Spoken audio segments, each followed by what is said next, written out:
10 su'aalood oo ay adag tahay in laga jawaabo. Number 1. Sheeg waxaad adigu haysato haddii aad ila wadaagto ama aad wax iga tilmaanto aadan haysan.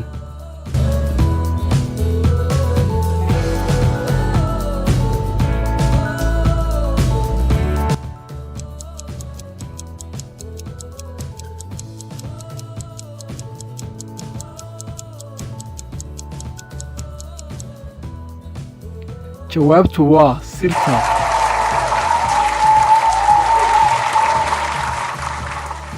Number 2. sheeg magac gabdhaha Soomaalida loo bixiyo oo haddii horay ama gadaal loo akhriyo ay isku mid tahay.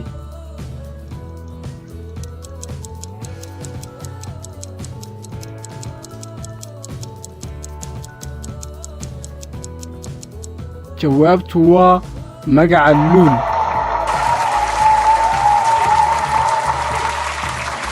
Number 3.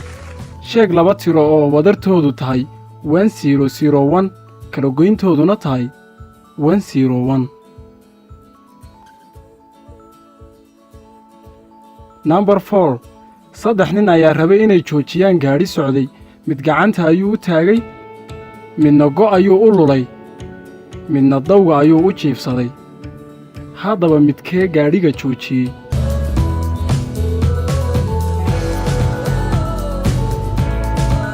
Number 5. sheeg shay marka uu buuxo iyo marka uuna buuxin ay isku culays tahay.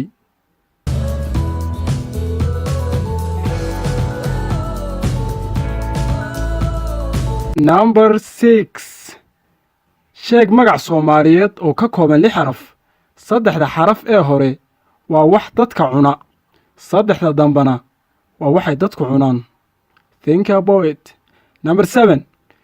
sheeg xayawaan isaga oo taagan ama sare jooga seexda.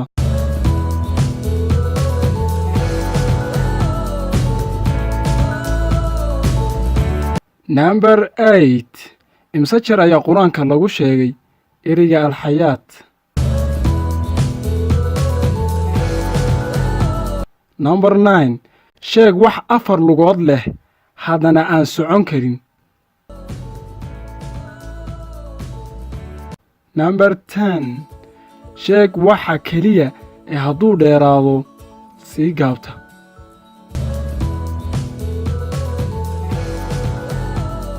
fadlan haddii aad su'aalaha qaar jawaab u heshay nagula wadaag kommentiga hoose, channelkana subscribe dheh.